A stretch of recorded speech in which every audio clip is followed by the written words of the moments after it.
Hello guys, देखिए आज class 10th का हम लोग पर्सनाली 1.2 कल हम लोग बनाए थे 1.1 आज बनाएंगे 1.2।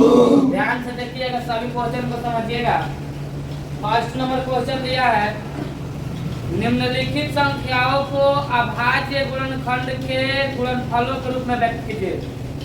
अभाज्य गुणनखंड बनाना है और गुणनफल के रूप में लिखना है। एक नंबर देखिएगा ध्यान से, 140 दिया है, इसका अभाज्य गुणनखंड गुणनफल के रूप में लिखना है। तो देखिए 140 को क्या करेंगे, कटा देंगे। 140 को कटाएंगे कितना आएगा, 70। बोलते रहो, दूसरा कटाएंगे इसका कितना आएगा, इसको कितना से कटाएंगे, 5 से 7 एकम, बोलिए 2 के पावर कितना, 5 के पावर 7 के पावर, यही इसका अभाज्य गुणनखंड है। इसी प्रकार इसमें तो और भी क्वेश्चन है 3-4, इसको बनाने का प्रयास कीजिएगा। अगर नहीं बनता है तो कमेंट जरूर कर दीजिएगा। क्वेश्चन नंबर कितना, 2 नंबर दिया है, पूर्णांकों के निम्नलिखित युग्मों के एचसीएफ और एलसीएम ज्ञात कीजिए। अब निकालना है एचसीएफ और एलसीएम ज्ञात कीजिए और इसकी जांच कीजिए कि दो संख्या का गुणनफल बराबर एचसीएफ गुणे एलसीएम होता है कि नहीं। फर्स्ट नंबर क्वेश्चन देखिएगा, लिखा है, देखिए 2 नंबर के पहला 26 और 91, इसका निकालना है एचसीएफ और एलसीएम। इसको जांच भी करना है निकाल करके ना। तो सबसे पहले निकालेंगे, इसका फैक्टर कर देंगे। बोलिए 26 को कटाइएगा, 13 दूनी 13 एकम, उसी प्रकार 91 कटाइए, 7 13 13 एकम, 26 बराबर 91 बराबर। 26 में कौन कौन है, 91 में कौन कौन है, दोनों में कॉमन कौन हुआ, एचसीएफ कितना होगा। अब निकालेंगे एलसीएम। तो बोलिए बच्चा कौन, गुणे के कितना, 13 गुणा करिए 182। बहुत बढ़िया। अब इसका जांच करेंगे, क्या करेंगे, जांच में लिखेंगे दो संख्याओं का गुणनफल बराबर एचसीएफ गुणे एलसीएम। तो दो संख्या कौन कौन था, 26 गुणे 91 और एचसीएफ कितना आया था 13 और एलसीएम आया था 182। गुणा करिए दोनों बगल, कितना आएगा गुणा करने पर, इसका गुणा करेंगे 2300, तो इसका भी करेंगे 3 दूनी 2300, दोनों बराबर आ गया। इसका आंसर यही तक होगा, ठीक है। अब क्वेश्चन नंबर कितना, 3। ध्यान दीजिएगा 3 नंबर क्वेश्चन पर, अभाज्य गुणनखंड विधि द्वारा निम्नलिखित पूर्णांकों के एचसीएफ और एलसीएम। अभाज्य गुणनखंड से निकालना है एचसीएफ और एलसीएम। पहला क्वेश्चन देखिए, 12 15 21, इसका है 12 15 और 21। इसका अभाज्य गुणनखंड से निकाला। पहले 12 का अभाज्य गुणनखंड बोलो, कटाइए लो, तुम लोग को नहीं आएगा तो 2 छक्के 12, 2 तेया 3 एकम 15 कटाओ तो 3 पचे 5 एकम 21 के कटाओ 21 के 3 सते 7 एकम कट गया। यहाँ पर लिखेंगे 12, यहाँ पर लिखेंगे 15, यहाँ पर लिखेंगे 21। 12 का अंक बोलिएगा 2 गुणे 3, 15 का बोलिएगा 21 का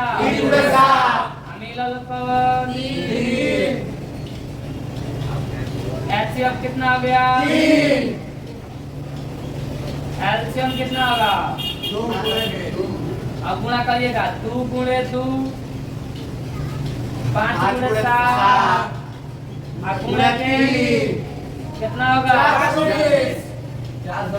देखिए 7 पचे 35 गुना 70 दूनी 100 14 तिया 42 420 बनेगा।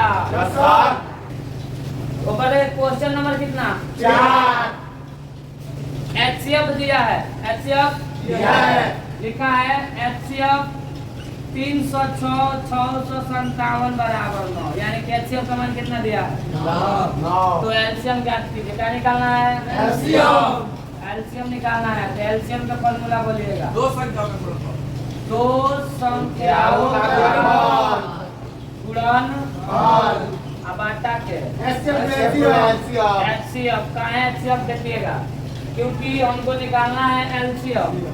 तो एलसीएम पहले फॉर्मूला आता है दो संख्या का गुणनफल बराबर एचसीएफ गुणे एलसीएम। हमको निकालना है कौन चीज भाई गुणा में कहाँ चले एलसीएम बचेगा। एलसीएम बराबर लिख दिए हैं कि दो संख्याओं का गुणनफल बचा एचसीएफ। अब दो संख्या कौन कौन था 306 और 657 बाटा एचसीएफ के वैल्यू बोलिएगा। कम अर्थ में काटे 34 में खत्म, तो बचा कितना 34 गुणे 657 गुणा करिए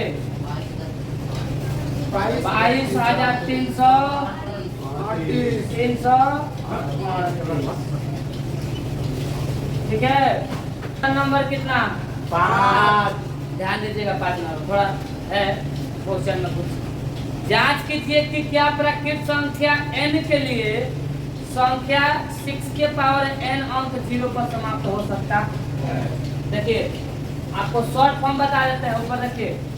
सबसे पहले ये क्वेश्चन नंबर कितना था 5 लिखेंगे माना की प्रकृत संख्या n के लिए n है, तो n बराबर कितना रखते हैं n का मतलब प्रकृत संख्या नेचुरल नंबर। 1 2 3 4 5 आपको जहाँ तक लिखना है लिख सकते हैं, है ना। अब लिखेंगे चरण नंबर 1 n बराबर कितना पर 1 पर, और हमारा बोला है 6 के पावर n अंक 0 पर समाप्त हो सकता है। तो लिखेंगे 6 के पावर n का वैल्यू कितना बाबू 1 बोलिए 6 के कम 6 हो गया 1। अब चरण नंबर कितना 2, अगर 2 भरते हैं तो n बराबर कितना पर 6 के पावर n यानी कि 6 के पावर 2 6 के 36। उसी तरह से चरण नंबर कितना 3 n बराबर कितना पर 3 पर 6 के पावर n यानी कि 6 के पावर 3 गुणा करो 6 के 36 6 के 216 तो लिख देंगे यहाँ पर 216। उसी प्रकार चरण नंबर कितना लिखेंगे 4 चरण नंबर 3 हो गया है 4 लिखेंगे। चरण नंबर 4 पे n बराबर कितना पर 4 6 के पावर n यानी 6 n के पावर कितना गुणा करिए 4 चौका 16 चौका 216 6 के 1296 कितना होगा 1296। गलती नहीं है देख लीजिएगा। अब उसी प्रकार चरण नंबर 5 आप कितना भी चरण खींच सकते हैं, बस अर्थे चरण खींचेंगे तो हमारा बोला है कि 6 के पार n अंक कितना पर समाप्त होना चाहिए, तो ये 0 पर समाप्त नहीं होगा। अगर ये 0 पर समाप्त होता तो इसका 2 और 5 के गुणनखंड आ जाता, लेकिन ये 2 और 5 के गुणनखंड के रूप में नहीं आ रहा। देख रहा है इधर आया 6, इधर आया 36, इधर आया 200, कोई आया था नहीं। तो अब चरण लिखने से कोई फायदा नहीं है। 5 तक भी चरण लिख सकते, लिख देना। अतः 6 के पावर n अंक 0 पर समाप्त नहीं होगा हो सकता है। किसी को कोई दिक्कत नहीं है ना। देखिए ऐसे अगर आपको समझ से कहीं ज्यादा हो जाता है कि सर बड़ा बना दिया है तो आपको एकदम शॉर्ट बना के एक लाइन में देते हैं, आप उसको एग्जाम में बना सकते हैं। देखिए सबसे पहले आपको कैसे लिखना है, देखिए लिखेंगे माना कि 6 के पावर n अंक शून्य पर समाप्त होंगे तब जब वह 2 और 5 के घात के रूप में गुणनखंड होंगे। देखिए 6 के पावर n अंक शून्य पर तब समाप्त होगा जब 2 5 के घात के रूप में गुणनखंड आएगा। हमको बोला है 6 के पावर n का गुणनखंड अभाज्य गुणनखंड अभाज्य गुणनखंड बोलिए तो 2 गुणे 3 हो जाएगा। तो देखिए यहाँ पर कर देंगे 2 के पावर n गुणे 3 के पावर n। और देखो 2 और 5 के घात में आया का तो लिख देंगे अतः 6 के पावर n अंक शून्य पर समाप्त नहीं हो। आप ऐसे भी लिख सकते हैं, ठीक ना। क्वेश्चन नंबर 7 पर ध्यान दीजिएगा। व्याख्या कीजिए, क्या कीजिए? 6 नंबर क्वेश्चन है, 7 नंबर यहाँ पर देखिए 6 नंबर लिखे हैं। व्याख्या कीजिए कि 7 इसको मान लेंगे a, क्या मानेंगे? 7 into 11 into 13 plus 13 और इसको मानेंगे b 7 into 6 into 5 into 4 into 3 into 2 into 1 plus 5। हो रहा है कि दोनों व्याख्या कीजिए कि ये भाज्य संख्या दर्शाना है कि कैसी है? भाज्य संख्या खुद कह रहा है तो आपको उसको सिद्ध करना है कि कौन संख्या है? भाज्य संख्या है। तो देखिए इसमें से देखिएगा कौन दो गो एक जैसा है तो कौन 13 कॉमन कर दें तो बचल का 7 चल गया तो कितना हुआ? आयु चल गया तो कितना बचा? कोई दिक्कत नहीं। बोले 13 11 7 77 एकम 77 गो एगो 13 गुणे 78 के घटाओ इधर 2 3 2 9 3 एकम 3 तरीका 13 एकम बोलिएगा 2 गुणे 3 गुणे 13। अतः यह भाज्य संख्या है क्योंकि इसका गुणनखंड 1 से अधिक है। कौन सी है? तो जिसका गुणनखंड 1 से अधिक होता है वही संख्या भाज्य संख्या कहलाता है। तो इसका 1 से अधिक है तो ये संख्या कौन सी हो गया? सिद्ध हुआ कि नहीं हुआ? इसी तरह से इसके बी वाला का भी बनाना है। तो देखिएगा बोलिए सबसे अंक बदला डबल अंक कौन है भाई? 5 का मन कर लेंगे तो कितना बचा? यहाँ पे 100 यहाँ पे यहाँ पे यहाँ पे 2 अब यहाँ पे कितना बचेगा? 5 गुणा कर दो इतना 108 पता जोड़ देंगे वो कितना आएगा? 109। अतः ऐसा इसको भी लिखिएगा जैसे लिखे ना ऐसा इसको भी लिखिएगा। अतः यह भी भाज्य संख्या क्योंकि इसका 1 से अधिक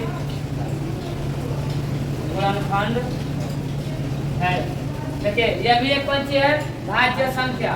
यह भी भाज्य संख्या है तो इसका भी 1 से अधिक गुणनखंड है, इसीलिए कौन संख्या हुआ? भाज्य संख्या। ठीक है। आइए क्वेश्चन नंबर कितना समाप्त हो चुका है? 6 क्वेश्चन लास्ट और फास्ट क्वेश्चन है। 7th नंबर पर ध्यान दीजिएगा। देखिए इधर किसी खेल के मैदान के चारों ओर एक वृत्ताकार पथ है। किसी खेल के मैदान के चारों ओर कैसी है? इस मैदान का एक चक्कर लगाने में सोनिया को 18 मिनट, सोनिया को कम मिनट लगता है? 18 मिनट। जबकि इसी मैदान का एक चक्कर लगाने में आपुन का यानी रवि को, मेरा भी नाम क्या है बाबू? रवि सर। रवि को कम मिनट लगता है? 12 मिनट। मान लीजिए वे दोनों एक ही स्थान और एक ही समय पर चलना प्रारंभ करते हैं, एक ही दिशा में चलते हैं, तो कितने समय बाद दोनों आके आपस में मिल जाएंगे। तो देखिएगा ये चल रही है 18 से या हम चले हैं 12 से। हम लोग का मिलन होगा तब, तो पूछ दिया है कब, तो इसका क्या करेंगे, एलसीएम निकाल देंगे। कौन चीज, एलसीएम। तो 18 के 12 के एलसीएम निकालिए। आप किसी भी एंगल से एलसीएम निकाल सकते हैं, आप आज खंड से भी निकाल सकते हैं, चाहे आपको जैसे घटाना हो वैसे भी निकाल सकते हैं। तो 18 12 के एलसीएम निकालेगा तो निकाल के देख लीजिए, बोलिए। 2 से देखिए, तो 12 18 का क्या निकालना है, एलसीएम। एलसीएम बोलो। 2 छके 12। 2 छके 12। 2 नवा 18। 3 दूनी 9। 3 तरीका 9। गुणा कर दो। 2 गुणे 3 गुणे 2 गुणे 3, 3 दूनी 6, 6 18। 18 दूनी 36। बोलो, दोनों को यह मिलेगा 36। अरे 36 मिनट बाद ना है, आपस में टकराएंगे। Thanks for watching video. इसी तरह से और भी पर्सनालिटी का अगर वीडियो आपको चाहिए तो चैनल को सब्सक्राइब करें, लाइक करें, ठीक है।